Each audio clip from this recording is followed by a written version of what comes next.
Welcome to the Tingly Anus Podcast. You are here listening to the sultry sounds of Shaun and your titular title-bearing host, Trent, by which the T of the Tingly Anus Podcast. No. Thank you for joining us again this week. We're short of a guest this week, and that's out of choice. We decided that as no one else would probably be interested in our ramblings, which concern gym routines, cycles, training and exercise, no one would probably be that interested to sit here and ramble with us. God knows they have told us in person that they are not interested in our ramblings, but here we are nonetheless. We're also slightly late. That might be my fault for... I kind of made myself bedridden for a couple of days. Just a tip for all of you gym goers out there. Probably not a good idea to do squats when you have a bit of a sore back. Especially when you're going for a 1 rep max that day. So fun story. Woke up a little bit sore, went to the gym, as you do. You're a real man. You don't back down from a challenge. Get to the gym, put the bar, just a bar, warm up, really super lightweight, 20 kilograms. A little bit sore. Probably a sign that you should stop. Yeah, Nope. 20 kgs bodes well for your back. Put on 50 kilograms of plates. Now squatting 70 kilograms. Feels kind of okay. Add another 50. Now doing 120. Put it on your back. Think, fuck, this is a bad idea. Don't stop. Just a decline all the way to the safety rails. Yep. Don't stop because you're in and out. It's on your back. You might as well at least try. Get halfway down. Feel your back crunch. And then just slowly fall to your knees. Proceed to spend the next, 15 minutes lying down on the bench. Oh man, it started off on the floor because I planned on foam rolling, and then I realized that it was going to be too painful to support my weight on a foam rolling pad. So yeah, it was to the point where I needed to either get Trent here to pull me off the bench or find something to hold on to so I could pull myself off. I mean, I believe the option you gave me when I said, do you need a hand there, bud, was, no, I'll just stay like this forever. Yep. Like, that's a choice. So that's basically the inspiration for this podcast. And as none of our friends go to the gym ever, I think Harrison went once. We'll be sure to bring that up when we have him on. Be sure to recount how we turned him into a Lego man. Yep. That's... I mean, the main motivation behind you forcing yourself to try to do 120, it harks back to that whole mystery chemicals debate. Was it a debate? It was... Discussion? It was more of like a experiment, like a social experiment while being as unsocial as possible. Yeah. How many was in that pack? Was it 30? 20, 28. 28 mini baggies of 8 pills. 9 pills? 9 pills? 9 pills. You'd remember that because you had to swallow it every morning at It 6 did. a.m. Yep. 9 pills of various strength mystery chemicals. I'm sure it's FDA approved and everything. It is FDA approved, but it's not like athlete approved. So if you took this and tried to compete in something where they test you, you'd get popped for various substances. But it's not illegal to consume. Note to John Jones, or... It wasn't steroids. So, in a way, I was attempting to just eat like semi-normally, porridge and berries every morning for breakfast, brown rice lunch, and chicken plus some other carb for dinner, and vegetables, and supplemented with like a protein shake here and there. whereas you were mystery chemicaled up, pre-worked at. Were you taking creatine too, or? Creatine was in the mystery chemicals. Right. So the mystery chemicals were creatine, caffeine, L-citrulline, all of these that it's kind of like it was a pump pack, so it was a cocktail of a bunch of different chemicals. Yeah, it was chemicals designed to make you look big and hopefully increase your strength a little bit. So I would take that along with a pre-workout because I love my caffeine. Getting like 700 milligrams of caffeine in the morning. Shout out to Tinkly Anna's podcast. Yep. If you want to know the story behind that, it's at podcast number 1. Just have a listen. To the entire hour and 20 minutes, hour 17.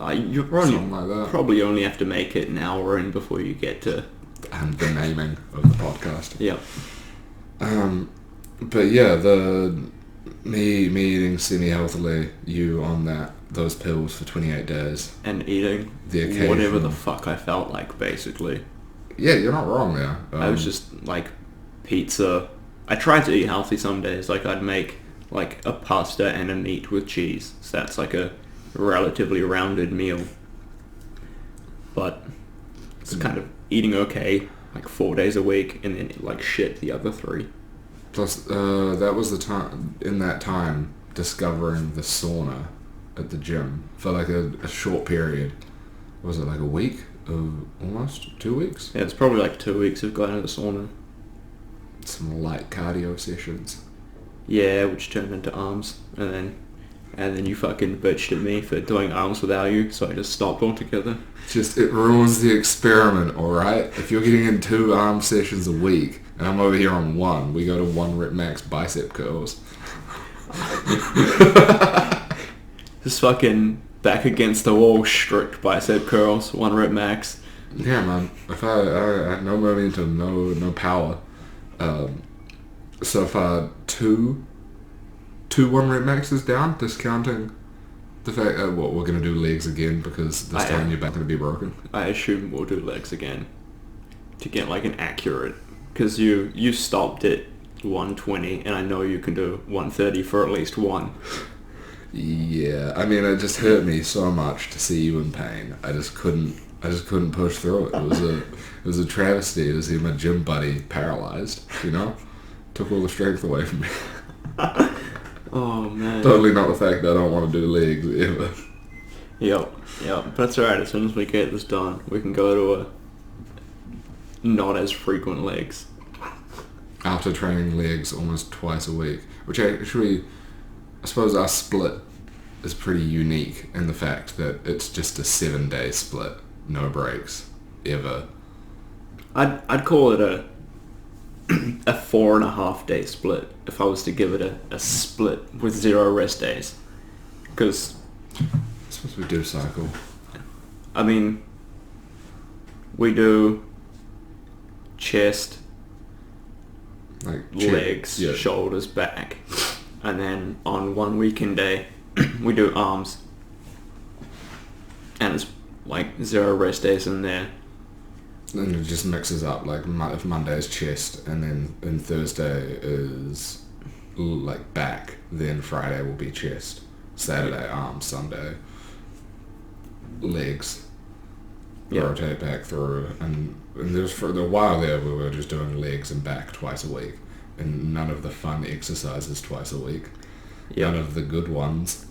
I really think that if we just make 1 day complete shit, that is like squats and deadlifts in the same day, and then the back day can be slightly better because it's all like upper back. It's like lat pull downs and rows. We could just turn to the dudes who were in the gym this morning and just have chest and shoulders merged into 1 day, because we fucking hate ourselves. Or was it like half shoulders, mostly shoulders, half chest, hitting as they were doing incline bench, overhead press, incline bench, the albatross wing 1, like the wings supersetted with pec deck for flies. Then flies, and then into incline bench. Yeah. I know they're two very close muscle groups, but I just feel like you're training too much in one day then. Well, they could be doing a weird, like, 3 day on, 3 day off. I don't know what have I seen them do? Squat. Every time I see them squat, they do literally nothing else. I've never seen them deadlift. Yeah, I don't know. I see there are people who do like 7 or 8 sets for squats or deadlifts or whatever. Do like 5 warm-up sets before they get to like squatting 100, and then they'll do 5 sets at 100, and then some warm down sets. And that's like they'll be in there for 30 minutes, 40 minutes. And we're almost finished our workout and they're still in the rack, like doing the same thing. And surely you're just getting to atrophy at that point. Like you're just shredding them so hard. I don't know. I don't see why you would do more than like 3 warm-up sets. And then, like, unless you're squatting like 9 plates and you're going up, or like 5 plates aside and you're going up 1 plate at a time. Even then, like doing more than 3 working sets seems strange to me. Even if you're like... Well, people do like 5x5. Yeah. Patrick did 5x5 for all of his exercises. But he'd go in and he'd do deadlift, squat, bench and overhead press, and that's it every day. How much progress was he seeing with that? Because I'm always tentative of whole body workouts. He got stronger.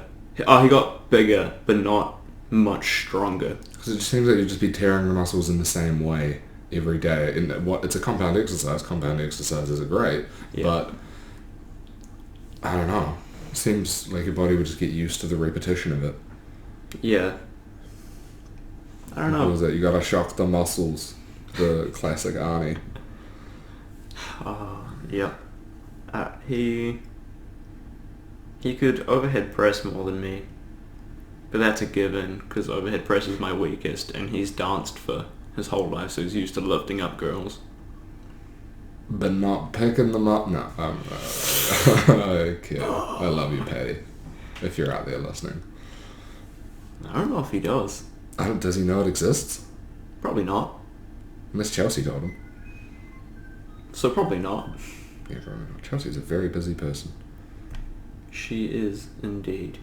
That's why she hasn't been on the podcast recently for the 3rd time. It's not because we have other friends. It's because she's busy. Yep. You got to set up like an appointment 2 weeks in advance, or be ready at a moment's notice. Yep. No, I did whole body workouts for a while, for like a few weeks, to at least try to get into it. But just hitting the whole body, like doing like 5 days a week, whole body workout, I just didn't feel good at all. It just felt like I wasn't focusing the muscles enough. Like I'd finish bench press and then go on to deadlifts, and I just felt like getting punched in one part of my body and then getting punched somewhere else, instead of like the whole area being a sustained pain. Yeah. By the end of it, I didn't feel like I'd worked anything. I can kind of see how whole body workouts would be good if you had like problem areas all over your body. Like if you spent like everything's a problem. Like 1 day a week where you had like the back of the shoulder and like calves, and then like core, and then I don't know what else a common problem area is, but like places where you don't usually train or don't focus as hard, and you just took 1 day out a week to just really isolate that one muscle group in each area without developing anything else. So yeah, like I feel like if I was just doing 4 compound exercises every time, you're gonna have underdeveloped, like, obviously one set of muscles is gonna come out on top. Like if you're just doing bench press, you're like either your upper or your lower pec, depending on where you hold it. Same as back, your lower back's gonna be a beast, but your upper back's probably not gonna be that hip. Yeah. And you just end up with like that disparity becomes bigger the stronger that one area gets, until you end up with just like one massive tricep. Like one of the 3 tricep heads is huge. Yep. And the other 2 never get worked because that one takes all the weight. Like that's how you get your fucking chicken legs from doing squats and stuff, but never doing like calf raises. So you get huge quads, huge hamstrings, and just nothing on the below the knee. You just end up looking like a pirate with like the pirate's leg, where there's just you still have a quad, but then there's just this little wooden peg. Yep. It'd probably have the same density and like breaking point. Man. Yeah. I like isolated exercises because then like compound is just hard because you're just pushing everything. Breathing is a struggle, but then for isolated, it becomes more about the burn of that individual. You you're doing it right. You know that you're making progress here. There's no real room for like, oh, maybe my chest is, or maybe my shoulders are being used when I do bench press. You'll know whether you are when you do cable flies. Like, yeah. Yeah, it's easier to cheat in combat exercises. It's also easier to injure yourself if you have bad form. Like trying to clean and jerk. If you don't really know what you're doing and have bad form, you're just gonna completely destroy yourself. Yeah, you're swinging a lot of weight around. Even if, like, for getting started, they recommend, like, 40. Yeah. But that's still 40 kilos that you're, like, momentum swinging around. At the university gym, there's a lady who's been learning how to do those kind of exercises, and her weight hasn't progressed in, like, 2 years. She's still trying to get the form right. Like, her form is not good, and she has a personal trainer who comes in like once a month and like tries to fix her form. I mean, good that she's not putting the weight up, but 2 years with a form issue is a very long time. Yep. She's not. She is not the... If you looked at her, you would never guess that she went to the gym. Like 100%. She's just like your classic, like, middle-aged woman. Like, she's not big, but she's not small. She is kind of in shape, but... One of those, like, in between, if she's wearing a singlet and, like, post-workout, you'd be like, oh, she probably works out. But then just normally... Yeah, borderline. You wouldn't have a clue. Yeah.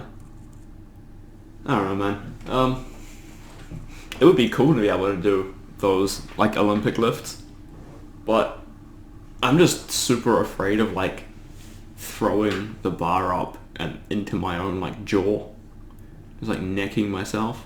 Well, they used to do Olympic lifting classes at the gym we go to for like $10 a session, but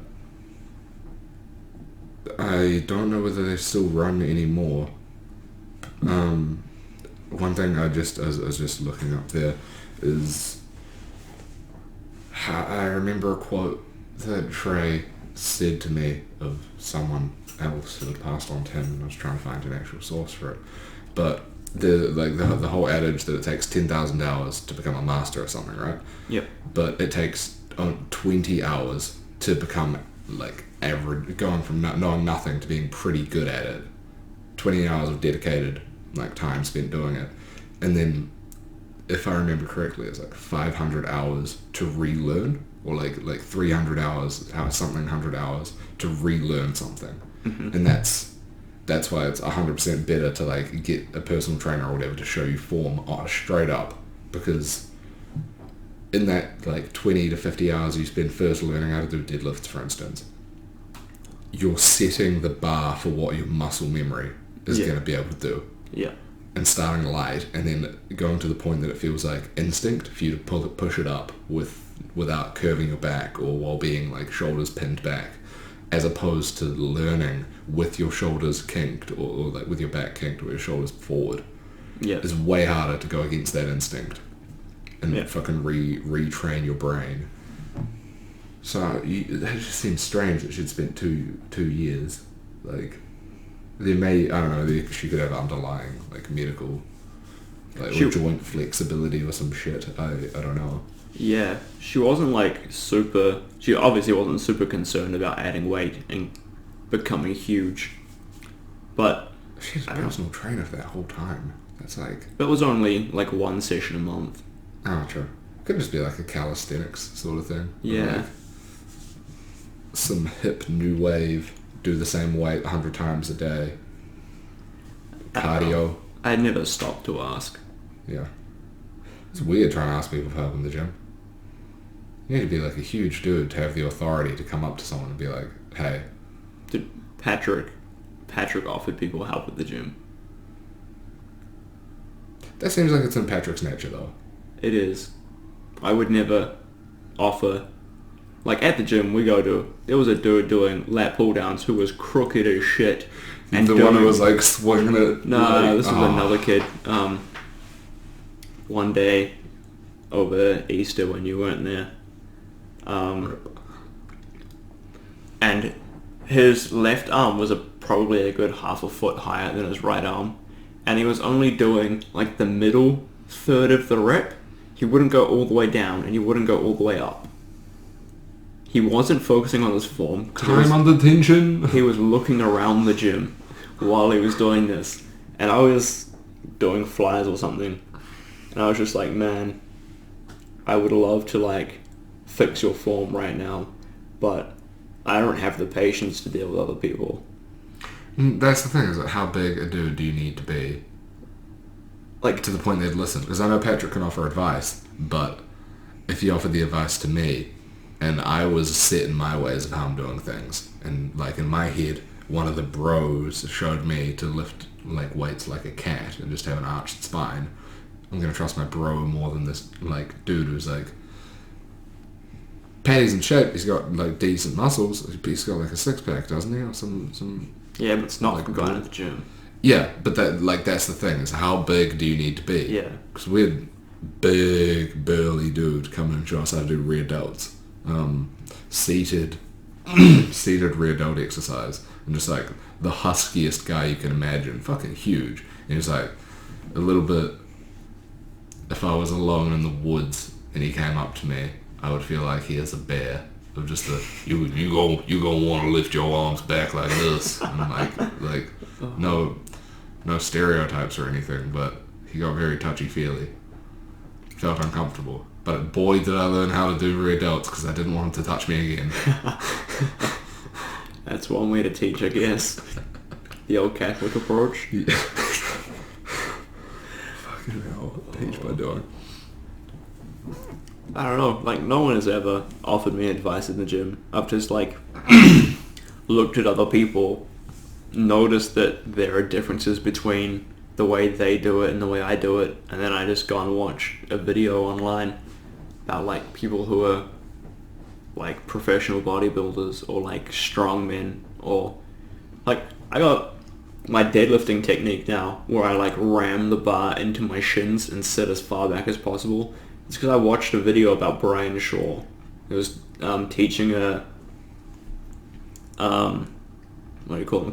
I think it's calisthenics dude.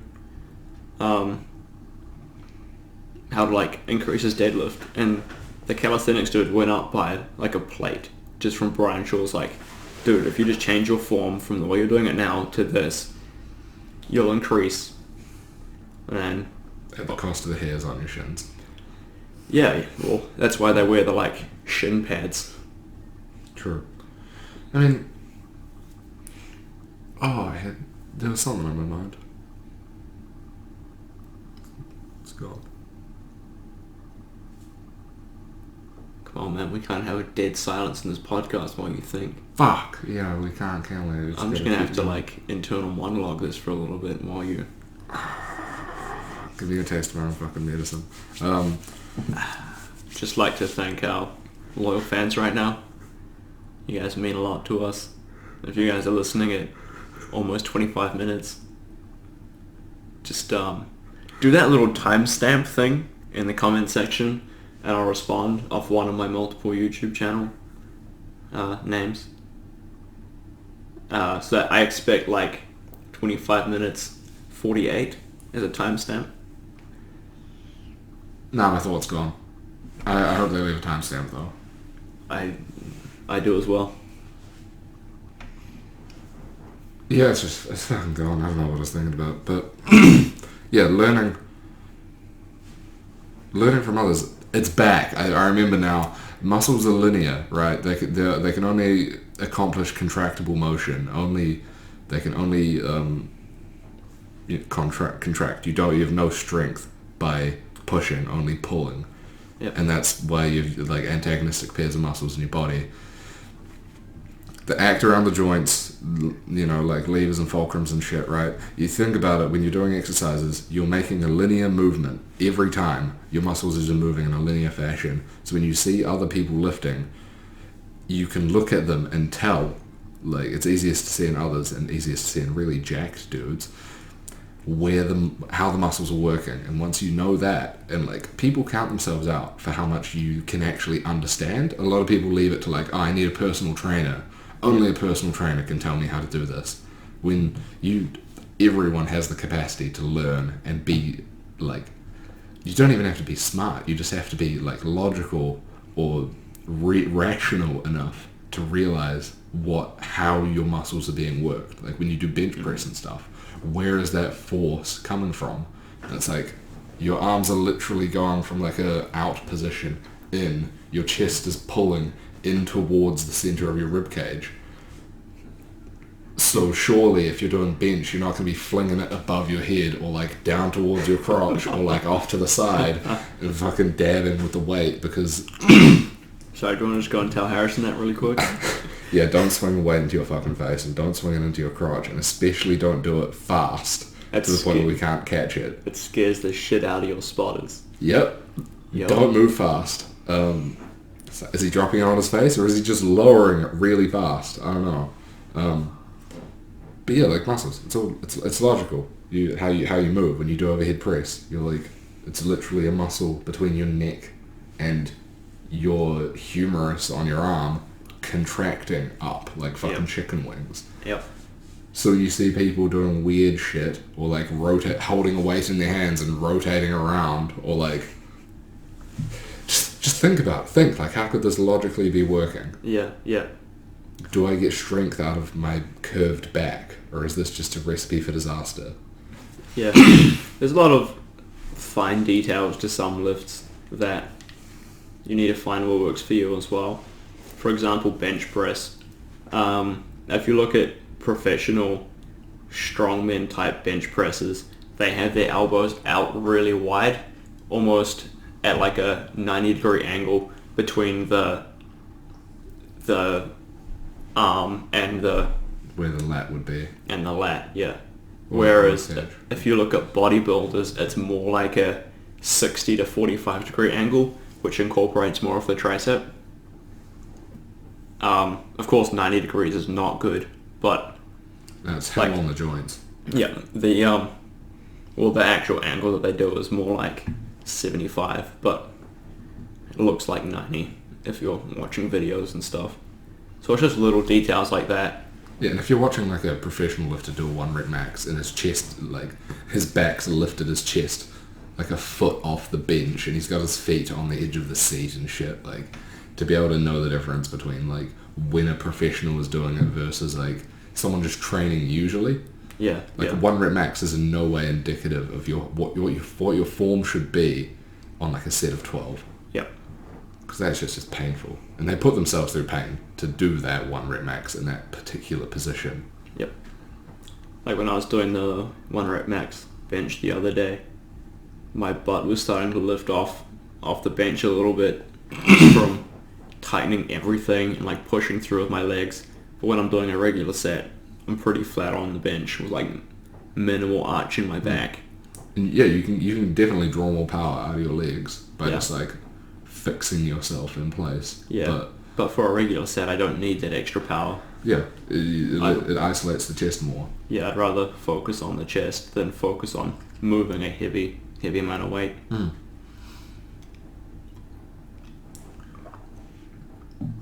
Yeah, so as always, like, even if I were to give someone help in the gym, this is just my opinion from, like, how I have seen a majority of people do it, how I've seen friends get injured, and how, like, I feel doing it, and what feels right for me. Yep. And that's the other massive distinction to learn. It's like, not only to get it to instinct, but to learn the difference between direct onset muscle sickness, or like your muscles hurting from lifting the weight, your muscles hurting because you can't lift the weight, your joints hurting, and your bones hurting, like the tendons and shit. Because you can tell someone, oh, come on, keep pushing, but if they don't know what the difference between, like, joint stress and muscle stress is, they're going to fuck themselves up and dislocate their shoulder or some shit. Yep. Because they're going to keep, like, the brain's pretty powerful. There's a lot of safeguards to try to stop you from hurting yourself, but mentally, if you want to push that far, you will dislocate something. Yep. That's why, like, doing the overhead press this morning, trying to do 60, and I got it up like 2 inches, and then it's just like, this is no longer comfortable. This is no longer my muscles working. This is just like to the point where if I try to push it more, it's just going to be a grinding pain in my shoulders. Not like, yeah, knowing that difference between the two, knowing that at any point during, like, the exercise, if it's one that you don't need a spotter, put it down. Like, yeah. if it feels wrong, put it down. Just fucking doing deadlifts and you're worried about your back, drop it. You 10 out of 10 prefer making a loud noise in the gym and pissing off fellow gym goers than slipping a spinal disc. Yep. I have a friend who slipped a spinal disc when doing deadlifts in his lower back. He was trying to push for like a 1 rep max on 150 or 160 kilos, and then pushed through where he should have stopped, and then had like his C19 or like C15 vertebra pop out of his spine, and then decent chance he's going to be paralyzed from the waist down. But then, like, took him to a hospital, got it back in. He was on physio, like, didn't walk for a few months, then on physio for like a year, still on physio, and now he's like almost 4 years later is still in physio, because even though his lower back is strong again, all of the other muscle groups had to compensate for the years of malnourishment that one area got. Yep. So everything else is super strong, and now he's like disproportionate as hell. From just a simple, like, just fucking drop. Who cares? Who cares if you make a noise? Fucking swallow your pride. Like, yep. I'd rather be able to swallow food without assistance than swallow my, like, you know. Yeah, no, a slip disc does not sound like a good time. I don't know what gym injuries do sound like a good time, but in terms of, like, things you can fuck up in a gym, a slip disc is just about as bad as it can get. Yep. Short of, like, dropping 200 kilograms on your chest from, like, a bench press. The only real pain I want to feel in the gym is phantom pain before I go and do, like, squats. I'm just like, oh, no, the humidity is too high today. Can't. Looks like we're gonna have to do chest. Yep. Speaking of chest and not doing back and legs, I'm gonna do chest tomorrow, because although my back feels kind of okay today, I'm gonna give it an extra day. Don't push it. Yep. No way in hell. Well, I was fucking sore all of Monday. Like, by the end of the day, I could roll over in my bed without being in too much pain, and I could get up and use the handrail to walk up the stairs. Fucking old man Shaun. Yep. What did I send Chelsea today? It was a great little my body's a temple kind of thing. Oh yeah. Some nice spiritual encouragement. Yeah. It's probably the most accurate. Where is it? Here we go. My body's a temple, ancient and crumbling, probably cursed or haunted as well. That's how I feel. It's a good time. Good time. Yeah, so chest. Because fuck myself up once. Don't really want to do it again. If I can avoid it. I mean, it's pretty... I wouldn't recommend it. I don't recommend being in pain. I do not recommend twisting your neck during rows. If you're doing like standing rows, don't turn and look at yourself in the fucking mirror halfway through a rep. You will most likely pull a neck muscle and just not be able to look left, right, up, down, any direction at all for a few days. Existence will be pain. From personal experience, of course. Yep. I just was doing rows, turned to my right midway through a heavy rep, and dropped the weight, spun around to look at Shaun, and just said, "Yep, I'm going home. See ya." Like, I'm out. Feel a twang in my neck. Goodbye, world. Yeah. I think I just went and lay down in bed that day. I think I watched movies. Fuck, man. Gym injuries are killers. Quite literally. Yep. I feel like we both got off pretty lightly. We'll see if your back recovers. It's pretty good. Fingers crossed. Like, I was a little uncomfortable getting off the bus today. This morning. But then walking around and using my back to do stuff all day. It's been pretty good. Like, the stuff I work with is basically a weight in itself. Right. So I get a few extra reps in during the day. Goddamn. It's great. It's got fucking... The lid to the device that I use is a solid steel plate. Probably an inch thick. About the size of a dinner plate. With 2 handles on it. So I can grab it and just do curls, and it's probably 10 kilograms. Yeah, you probably need 2 arms for that. Yeah, if I want to bang out 100 reps.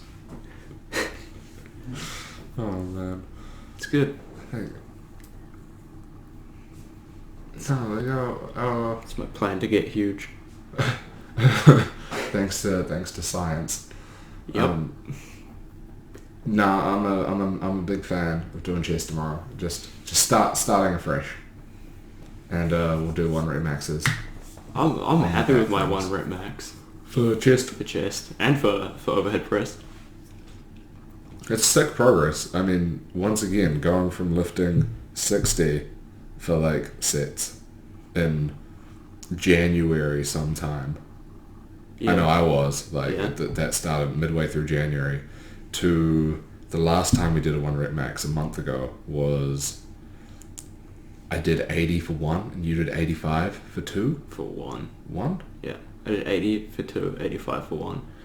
Then, yeah, a month's progress to both shift up by 10. Yep. You banging out 95 and me getting 90. That's sick, dude. That's a 1.5 times increase in like 3 months. It's all beginner gains, man. It's because we're newbies. My beginner gains were going from like 25 kilos to 60 kilos. I'm in uncharted territory now. I'm expecting to hit a plateau any day now. Just fucking, that's it. I'm expecting linear gains for the next year. By the end of the year, I'll be fucking, is that 10 kilograms a month? Yep, another fucking 8 months. 120 to my bench. Just easy 210 in a year's time, this time next year. Yeah, man, like, I look forward to it. I'm looking forward to being able to do, 185? 185 OHP? Yep, easy. Easy. Double the current fucking bench. No, I got like 60 for 2 or 3 the last time we were doing 1 rep maxes?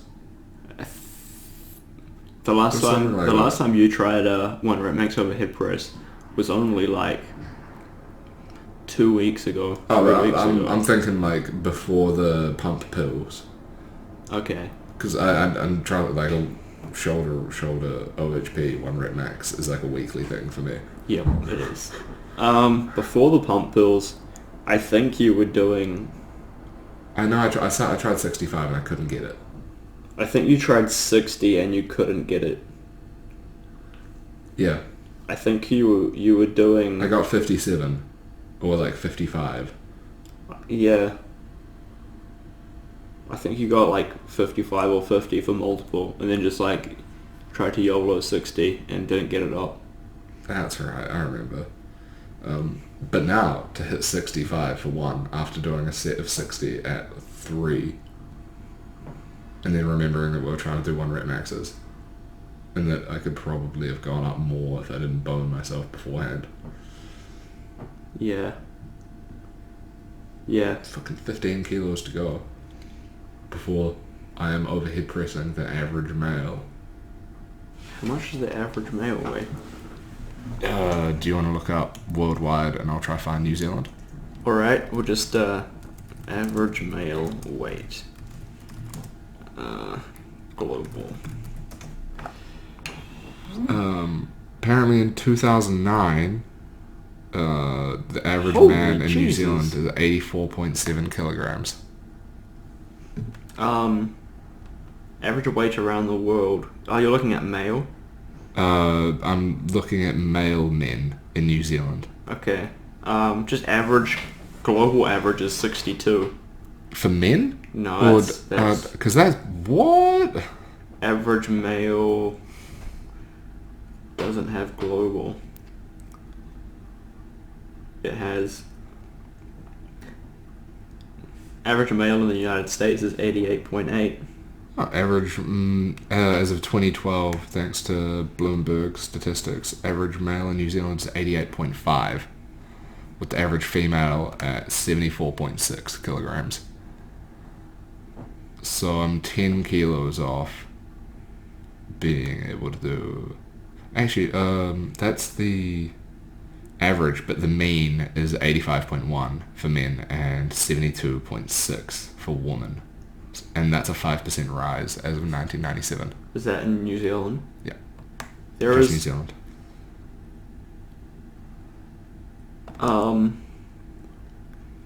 There's very few sources for the average man global.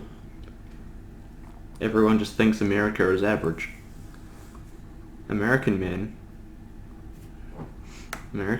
weigh on average 166.3 pounds.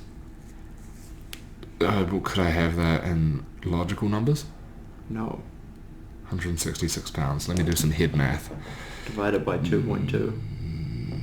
Or 50 pounds is 22.5 kilos.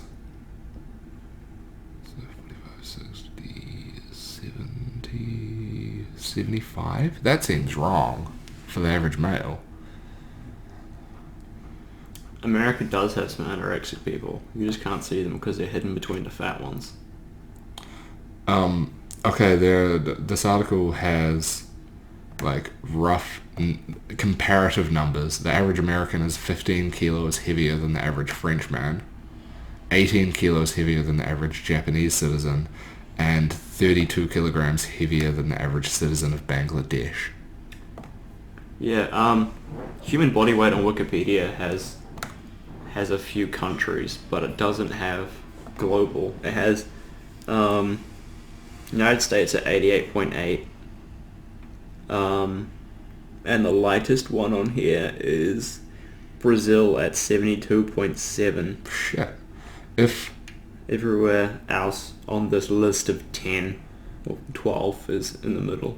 If every country had the same weight distribution as the United States, the world would be 58 million tons fatter, or an increase of 20%. God damn. That's insanity. Like, I can't believe 1 ton, to make 1 ton of human mass, it's 20 Bangladesh citizens, but 12 Americans. Like, 8 people spread between 12. God. That is, that's actually not that surprising. Like, I know that shit, no, that's other statistics. Like, 2/3 of Americans are considered above the average BMI. Like, 2/3 are not, 2/3 are higher than the normal weight. How does that compare to... Because let's calculate my BMI really quickly. That's... Your BMI is going to be fucked because you have muscle. I actually think I'm on the upper limit of, like, healthy, last time I checked. I know for a fact I am considered overweight. Oh shit, no, I'm okay. I'm overweight. Yeah, like... Looks like we're going on a cut there, Trent. Oh, no. My BMI is 26.1, according to this. Let's calculate Trent's. He's like 26.9. Shit. Looks like I need a few more trips to McDonald's. Yeah, it looks like I'm overweight by like a decent... I'm almost in the middle of the overweight category for BMI. Like... No, you're... what... 25 to 29 is... 25 to 29.9 is overweight, and I'm at 27. Okay. So I'm like... It's not like a questionable margin. I'm there. Yeah. But I don't know, I look at myself in the mirror, and I'm like, I'm not overweight. There's muscle there, and that BMI works on the average human that has 0 muscle mass. If I gained an extra 20 kilograms of muscle, I would be obese. I think that's the goal. To hit 100. 20 kilograms of muscle. Yep. The average trained person adds on like a pound of muscle in like 6 months or something. So I just need to wait like 20 years. 10 years of training. Well, I'm not considered a trained person. Oh yeah, I need to lose 10 kilos to fall into the normal weight category. Really? How much do I have to lose? Let's trial and error this. Oh shit, it's not even that much. That's at 24.0, with 24.9 being the upper limit. I need to lose about 2.5. You piece of shit. 76.9. Easy, mate. Don't brag about it too hard. I'm fucking going down. Find this exactly. Why is... I'm sure all the listeners out there can empathise with the existential dread that accompanies going on a cut. Okay, I have to hit 76.4 to be in the healthy range. Yeah, I have to go from 95 to 85 to be like, upper limit of healthy range. Which, that's complete bullshit. Nah, man. Look at you. Yeah, I'm an overweight sack of shit. Oh, goddamn. This guy needs to happen now. Surprised you haven't invested in a moped to travel around with. Not a moped, what are they, fucking... The scooters? 4-wheeled fucking fatmobiles? Yeah. That the disabled people ride in? Yeah, the scooters. Fucking, Are they called scooters? Because in my mind, a scooter is like the 50cc two-wheel motorbike shitty thing. I'm thinking of like the elderly... I know what you're talking about. Just like... Yeah. I don't know what the proper name for them is. Mobility scooter. Yeah, that's the one. Christ. I've just been considering Jenny Craig recently because I love the idea of paying like $25 per meal. Oh yeah. That sounds amazing. You go on Weight Watchers. Fruit and no points on Weight Watchers. Doesn't seem like a broken system at all. I'm pretty sure a piece of steak is like 90 points though, and you're only allowed like 20 points a day. System is broken. I just have to do like 5 hours of cardio to earn that piece of steak. Oh man, speaking of cardio, are you actually gonna try and cut before this graduation? Holy shit, it's less than a month away. It is. No. Shit. Yeah, I guess I am. I guess it's happening from today. So, well, it has to be happening from tomorrow because you missed out on the cardio I did today. I did a full 5 minutes of cardio. I got to the point where I burned 100 calories and gave up. That's the goal. 100 calories a day? 100 calories every time I can be bothered doing cardio So on it's a 100 machine. calories a month. Yep. I guess the cut does start like this week. Well, oh, that's fucking ass. How can I just? No, it'll start once you're done your 1 rep maxes. Yeah, I don't want to sap my strength too soon. But then So in 3 I'll just days. get a suit, alright? I'll get a suit at my current size, and I'll just get huge. I'll go on a cut after the suit, and the goal won't be to fit into my old clothes. It will be to fit into this new suit as a complete muscle. Like, Oh man. fuck all the pairs of pants that I aimed to wear at the end of this cut. Like the pairs of shorts and shit, which are just like 1 inch too small. They can just go in the trash. I'll just buy a new suit and aim to be huge. That's a much more reasonable investment, isn't it? Man. That is my plan as well. I'm just gonna buy Turn up another... to graduation wearing this, like, looking like a kid in adult's clothing and just being like, nah, just wait till I'm big. Wait for next year's graduation. Yep. Huge. I'm just gonna buy another suit for every event. I'll go and shake Dale's hand and just fucking lift them off the floor. If you could, man. If you could. So, graduation in a month. Yep. Still, Rich Brian, the day after, that's going to be lit AF. Go to the graduation walk, maybe, at like 12 o'clock to 1 o'clock, and then fly out 3 p.m. or 4 p.m. that afternoon. Yeah. Go to the concert that night, hotel, fly back 11 a.m. the next morning. Sick. Probably walk back from the airport because I won't have fuck all else going on. Walk back from the airport. It's a fun walk. I've done it before. It's like 12 kilometers. It's a fun walk. I've done it before. Before I actually did it with a timer too, because I went and saw her off at the airport, and her flight was at like 10 a.m. was when I left from the airport, and like fucking tears streaming down my face and shit with my little school backpack on. And the lecture that we have with the esteemed DC in 3rd year. Why do I just think of fucking Daniel Cormier? Yeah, so we're going to MMA fighter as our lecturer. Fucking 301 or 2. Yeah. That started at like 1 o'clock or some shit, or 12 o'clock. 11 o'clock maybe. So I just ran for half of it because I was like, I don't want to miss this lecture. And also run through your emotions, run through the pain, run till like all your emotions are used up, and then cry a bit more and keep running. Made it back to my flat like in midway point out at Mount Cook Basin Reserve area. Yeah. And linked up with the other two who are no longer with us, and went to the lecture, a sweaty pile of shit. Just absolutely, I don't remember. I didn't remember a thing from the rest of that day, purely out of how torn up I was, mentally and physically. It's a long run. Yep. But I also weighed like 78 kilos or something. I was a small pup. I was gonna say, you fat bastard. 78 kilograms. Looking back at old photos of myself from end of 3rd year, what the fuck was I up to? Or even start of 3rd year, like, why was I so, like, shredded? Cocaine does that to you, man. It just shreds the pounds. We're gonna need to cut that.